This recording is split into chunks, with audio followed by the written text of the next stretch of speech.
जय हिंद स्टूडेंट्स। इस वीडियो में हम बात कर रहे हैं फंडामेंटल राइट्स की। पिछले वीडियो में हम दो फंडामेंटल राइट्स कर चुके हैं। पहला फंडामेंटल राइट तो था राइट टू इक्वलिटी, जिसमें आर्टिकल 14 टू 18 इंक्लूड थे। सेकंड जो फंडामेंटल राइट था राइट टू लिबर्टी था, जिसमें आर्टिकल 19 टू 22 इंक्लूड थे। अब हम बात कर रहे हैं इस वीडियो में थर्ड फंडामेंटल राइट कौन सा है। ये है शोषण के विरुद्ध अधिकार, जिसमें आर्टिकल 23 और 24 आते हैं। संविधान के आर्टिकल 23 और 24 द्वारा सभी नागरिकों को शोषण के विरुद्ध अधिकार प्रदान किए गए हैं। सबसे पहले हम बात कर रहे हैं आर्टिकल 23 की। आर्टिकल 23 के अनुसार मनुष्यों का क्रय विक्रय और बेगार या इसी प्रकार का कोई जबरदस्ती कार्य करवाना वो निषेध घोषित किया गया है। बेगार निषेध से तात्पर्य है कि पहले जागीरदारों और जमींदारों के टाइम पर व्यक्तियों से ज़बरदस्ती काम करवाया जाता था और उनके बदले में उनको किसी प्रकार का प्रतिफल भी नहीं दिया जाता था, जिसे यहाँ पर बिल्कुल रोक लगा दी जाती है। नेक्स्ट है आर्टिकल 24। आर्टिकल 24 बात करता है बाल श्रम की। इसमें यह कहा गया है कि 14 वर्ष से छोटे बच्चों को किसी भी जोखिम भरे कार्यों पर नियुक्त नहीं किया जा सकता, जैसे कि किसी कारखाने में या खान या किसी जोखिम भरे कार्यों पर। इस प्रकार से जो बच्चों की बंधुआ मजदूरी है उस पर यहाँ पर रोक लगाई गई है। तो आर्टिकल 23 और 24 बेगार निषेध और बाल श्रम निषेध की बात करते हैं। नेक्स्ट है धार्मिक स्वतंत्रता का अधिकार, रिलीजियस लिबर्टी क्या है, इसकी हम यहाँ पर बात करते हैं। इसमें आर्टिकल 25 से लेकर 28 तक इंक्लूड है। सबसे पहले आता है आर्टिकल 25। आर्टिकल 25 ये कहता है कि प्रत्येक मनुष्य को अंतःकरण की स्वतंत्रता है। अंतःकरण से तात्पर्य होता है किसी भी धर्म को एक्सेप्ट करने की या किसी भी धर्म के अनुसार कार्य करने की स्वतंत्रता यहाँ पर प्रदान की गई है। आर्टिकल 25 में व्यवस्था की गई है कि सार्वजनिक प्रकृति की हिंदू धार्मिक संस्थाओं, मंदिरों और अन्य स्थानों में हिंदू समाज के सभी वर्णों को समान रूप से प्राप्त करने का या वहां पर एंटर होने का अधिकार होगा। वहीं पर किसी भी प्रकार से किसी व्यक्ति को रोका नहीं जाएगा। आर्टिकल 26 की हम बात करते हैं तो धार्मिक मामलों का प्रबंध करने का अधिकार प्रत्येक धर्म के लोगों को होगा। इसमें क्या क्या आ जाता है? धार्मिक संस्थाओं तथा दान से स्थापित सार्वजनिक सेवा संस्थाओं की स्थापना, उनके पोषण का अधिकार, धर्म संबंधी निजी मामलों का स्वयं प्रबंध करने का अधिकार, चल अचल संपत्ति के अर्जन और स्वामित्व का अधिकार और उस संपत्ति का विधि के अनुसार संचालन करने का अधिकार भी यहाँ पर प्राप्त हो जाता है। आर्टिकल 27 ये कहता है कि किसी भी व्यक्ति को ऐसे कर देने के लिए बाध्य नहीं किया जा सकता जो कि किसी धर्म विशेष से संबंधित हो या किसी धर्म को बढ़ाने में सहायक हो। नेक्स्ट आर्टिकल आता है आर्टिकल 28। आर्टिकल 28 क्या व्यवस्था करता है कि भारत राज्य का स्वरूप कैसा है? सेक्युलर है, मतलब धर्मनिरपेक्ष राज्य का है।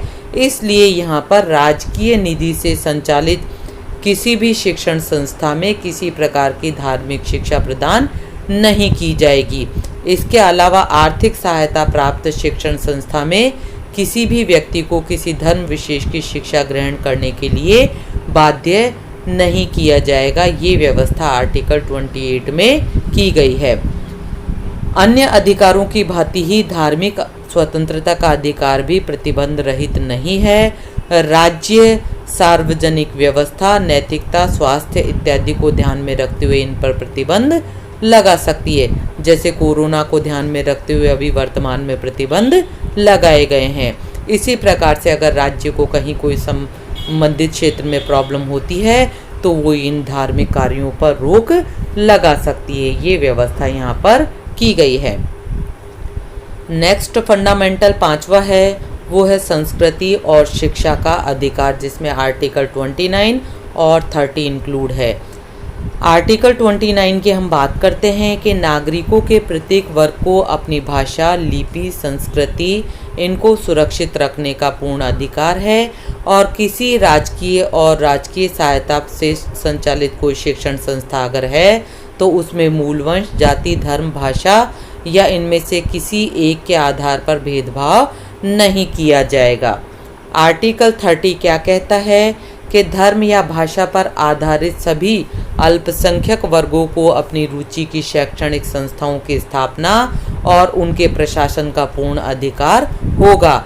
साथ ही इसमें ये भी व्यवस्था की गई है कि शिक्षण संस्थाओं को अनुदान देने में राज्य किसी प्रकार का भेदभाव नहीं करेगा। मतलब ऐसा नहीं है कि वो धर्म विशेष के आधार पर किसी प्रकार का भेदभाव करेगा। इसमें भी कई अपवाद निहित है।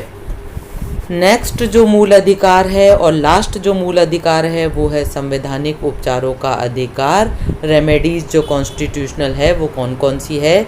इसमें आर्टिकल आता है 32 जो सर्वाधिक महत्वपूर्ण अधिकार है। क्यों है?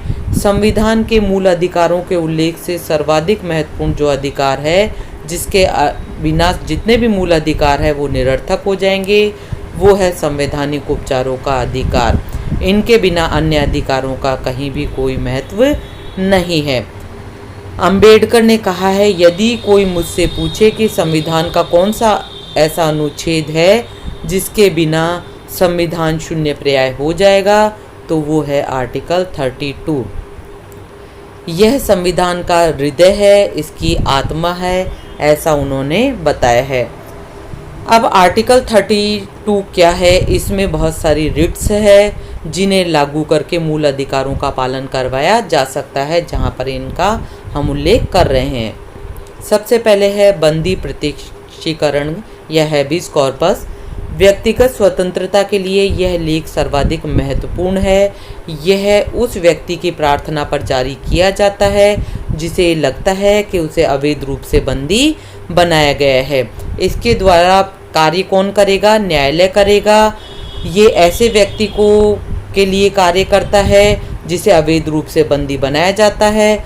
अधिकारी को आदेश देता है कि वह बंदी बनाए गए व्यक्ति को निश्चित समय और स्थान पर उपस्थित करे, जिससे कि न्यायालय बंदी बनाए जाने के कारणों पर विचार करे और उसे स्वतंत्र कर सके। सेकंड है परमादेश।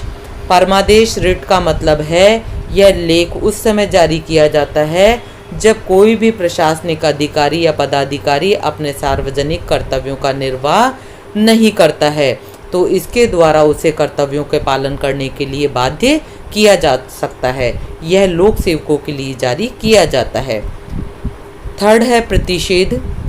यह लेख उस समय जारी किया जाता है सर्वोच्च न्यायालय और उच्च न्यायालय द्वारा निम्न न्यायालयों को यह लेख जारी किया जाता है कि इस मामले में वे अपने यहाँ कार्रवाई न करें, क्योंकि यह जो क्षेत्र है वो उनके अधिकार क्षेत्र से बाहर है, ऐसा मामला उनके अधिकार क्षेत्र में नहीं आता है। उत्प्रेषण लेख का तात्पर्य है कि किसी विवाद को निम्न न्यायालय से उच्च न्यायालय में भेजने के लिए यह जारी किया जाता है, ताकि कोई भी व्यक्ति अपनी शक्तियों का दुरुपयोग न कर सके। इसके अलावा अपनी शक्ति का दुरुपयोग करते हुए न्यायालय या न्याय के प्राकृतिक सिद्धांतों को भंग न करे।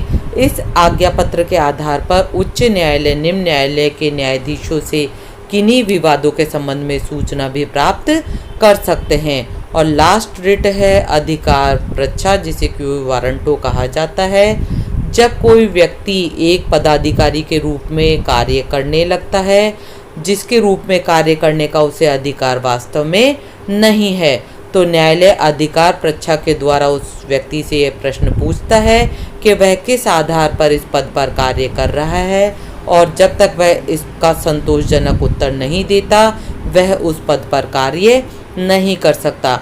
इस प्रकार से न्यायालय ये लेख जारी करके लोक सेवकों या न्यायालयों को आदेश जारी कर सकते हैं। इस प्रकार से ये 6 मूल अधिकार हैं जो भारत में नागरिकों को प्राप्त है, जिनमें राज्य द्वारा हस्तक्षेप नहीं किया जा सकता।